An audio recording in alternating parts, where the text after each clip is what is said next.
unatufuatilia kwa njia ya mtandao ya Urejesho TV masaa haya, ukiwa hapo nyumbani, ukiwa hapo ulipokaa, ukiwa kazini, iko neema ya Mungu. Mungu anaenda kuiachilia, hautabaki kama ulivyo katika jina la Yesu.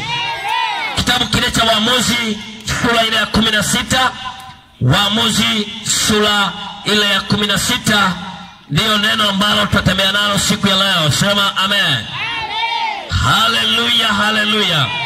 Tunao ujumbe ambao tumekuwa tunatembea nao ndani ya wiki hii. Mungu alitupa ujumbe unaosema kushughulikia miungu ya kigeni na kuruhusu neema ya Mungu juu ya maisha yetu. Kushughulikia miungu ya kigeni na kuruhusu neema ya kimungu juu ya maisha yetu. Kuna wakati mwingine inawezekana umeokoka, lakini bado miungu ya kigeni inafanya kazi kwenye maisha yako. Na jana tuliona kwenye kitabu cha Waamuzi sura ile ya 6 ule mstari wa 12 hadi wa 14, tuliona kwa habari ya Gideoni. Gideoni alipokuwa amepata neema, Biblia inasema wazi kwamba wakati anapigana na Midiani, wakati hofu kwake ilipokuwa ni kubwa kwenye maisha yake, kuna mambo kwake aliona yamekuwa ni magumu.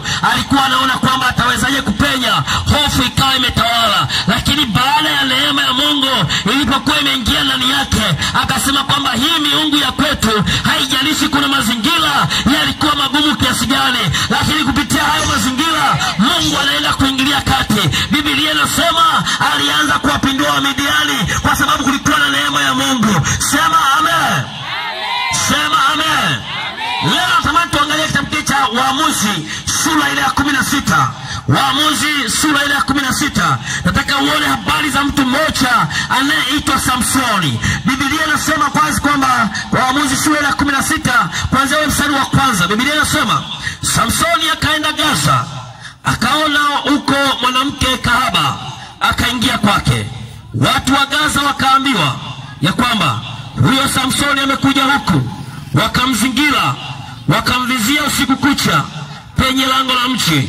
Wakanyamaza kimya usiku kucha, wakisema na tungoje mpaka mapambazuko, ndipo tutamuua. Basi Samsoni akalala hata usiku wa 8.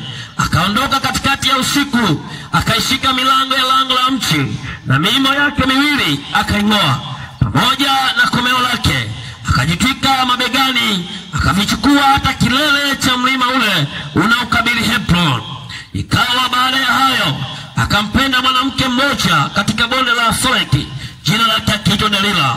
Nao wakuu wa Wafilisti wakamwendea wakamwambia, mbembeleze upate kujua siri ya nguvu zake nyingi, na jinsi utakavyoweza kumshinda, tupate kumfunga na kumtesa, nasi tutakupa kila mtu fedha 1,100.